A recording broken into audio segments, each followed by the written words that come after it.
વડોદરા શહેર કોંગ્રેસ સમિતિ દ્વારા મહાત્મા ગાંધીની પ્રતિમાને ગાંધી નિર્વાણ દિવસ નિમિત્તે પુષ્પાંજલિ અર્પણ કરી। વડોદરા શહેર કોંગ્રેસ સમિતિ દ્વારા આજરોજ ગાંધી નિર્વાણ દિવસ નિમિત્તે વડોદરાના ગાંધીનગર ગૃહ ખાતે આવેલા મહાત્મા ગાંધીની પ્રતિમાને પુષ્પાંજલિ અર્પણ કરવાના કાર્યક્રમનું આયોજન કરવામાં આવ્યું, જેમાં મોટી સંખ્યામાં કોંગ્રેસના ચૂંટાયેલા પ્રતિનિધિઓ તેમજ કાર્યકર્તાઓ વિશેષ ઉપસ્થિત રહ્યા હતા। આજના દિવસે 1948માં નવી દિલ્હી સ્થિત બિરલા ભવનમાં નાથુરામ ગોડસે એક પછી એક 3 ગોળી ચલાવીને બાપુની ક્રૂર હત્યા કરી નાખી હતી। ગોળી વાગતા જ બાપુ ઢળી પડ્યા હતા અને પોતાના અંતિમ શ્વાસ લીધા હતા। આજે રાષ્ટ્રપિતા મહાત્મા ગાંધીજીની પુણ્યતિથિ છે। આજે તેમની પુણ્યતિથિ હોવાથી દેશમાં શહીદ દિવસ તરીકે મનાવવામાં આવે છે। ભારતને અંગ્રેજોથી 15મી ઓગસ્ટ 1947ના રોજ આઝાદી મળ્યાના 6 મહિના બાદ 30 જાન્યુઆરી 1948ના રોજ રાષ્ટ્રપિતા મહાત્મા ગાંધીની દિલ્હી બિરલા હાઉસમાં નાથુરામ ગોડસે દ્વારા ગોળી મારીને હત્યા કરવામાં આવી હતી। વડોદરા શહેર કોંગ્રેસ સમિતિ દ્વારા આજરોજ મહાત્મા ગાંધીની પ્રતિમાને પુષ્પાંજલિ અર્પણ કરવામાં આવી હતી, જેમાં વિપક્ષી નેતા ચંદ્રકાંત શ્રીવાસ્તવ, વડોદરા શહેર કોંગ્રેસ સમિતિના અધ્યક્ષ ઋત્વિજ જોશી, મ્યુનિસિપલ કાઉન્સિલર પુષ્પાબેન વાઘેલા સહિત કોંગ્રેસના તમામ પદાધિકારી તથા કાર્યકર્તાઓ વિશેષ ઉપસ્થિત રહ્યા હતા। આજે મહાત્મા ગાંધીની પુણ્યતિથિ નિર્માણ દિન કહેવાય ને,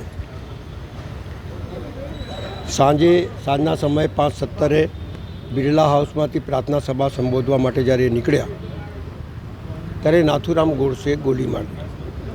આ દેશનું દુર્ભાગ્ય છે કે જે દેશની આઝાદીની ચેતના જગાવનાર, દેશને આઝાદ કરનાર, લાઠી અને ગોલી ખાનાર, કેટલાય વખતો જેલમાં યાતનાઓ ભોગવનાર એ વ્યક્તિ જેને દેશના યુવાનોમાં ચેતના જગાડી, દેશની આઝાદી તરફ વાળ્યા અને એક નવી ક્રાંતિ લાવ્યા, એ ક્રાંતિથી આ અંગ્રેજોને દેશ છોડી દેવું પડ્યું। એવા મહાન વ્યક્તિને દેશના જ વ્યક્તિ, એક નિર્બળ, નિસહાય અને જેની પાસે કોઈ હથિયાર નહીં એવાને ગોળી મારીને શું બહાદુરી કરી। સવાલ એ છે કે કોઈ બી ક્રાંતિ કરનાર માણસને યાતના ભોગવવી પડે છે। મહાત્મા ગાંધી તો જતા રહ્યા, પણ મહાત્મા ગાંધીની વિચારધારા નહીં ગઈ। આજે પણ અહિંસાના માર્ગ ઉપર ચાલનારા લાખો લોકો છે, એની વિચારધારાથી દેશ મજબૂત થાય છે। પણ આજના દિવસે જ્યારે એમ નિર્માણ દિવસ હોય, જ્યારે એમની હત્યા થઈ હોય, હે રામના શબ્દોના અંતિમ શ્વાસ લીધા હોય, એવાને હું નમન કરું છું અને એમની વિચારધારા લોકો સમજે, જાણે। આજે એની વિચારધારા ખતમ કરવાના લોકો હજારો પ્રયત્ન કરી રહ્યા છે, પણ આ વિચારધારા છે, વિચારધારા કોઈ દિવસ ખતમ થતી નથી। જ્યાં સુધી ભારત છે, જ્યાં સુધી દુનિયા છે, મહાત્મા ગાંધીની વિચારધારા બી ચાલશે અને લોકો મહાત્મા ગાંધીને બી યાદ કરશે। આજના દિવસે હું નમન કરું છું અને એની વિચારધારાને આગળ વધારવા માટે મારાથી જે પ્રયત્નો થશે એ કરતો રહીશ। એ જ મારી અભ્યર્થના છે। જય હિન્દ, જય ભારત। 30 જાન્યુઆરી 1948 મહાત્મા ગાંધીની હત્યા કરવામાં આવી હતી, પરંતુ ગાંધીજીના શરીરની હત્યા કરી શક્યા। ગાંધી વિચાર આજે પણ જીવે છે અને જે મહાત્મા ગાંધીને સુભાષચંદ્ર બોઝે રાષ્ટ્રપિતાનું બિરુદ આપ્યું હતું, આપણે બધા એમને રાષ્ટ્રપિતા તરીકે ઓળખીએ છીએ, એવા રાષ્ટ્રપિતાનું જ્યારે આજે નિર્વાણ દિવસ છે ત્યારે અમે તમામ કોંગ્રેસ પરિવારના આગેવાનો ભેગા થઈને અહીંયા એમને શ્રદ્ધાંજલિ આપી છે, પુષ્પાંજલિ આપી છે।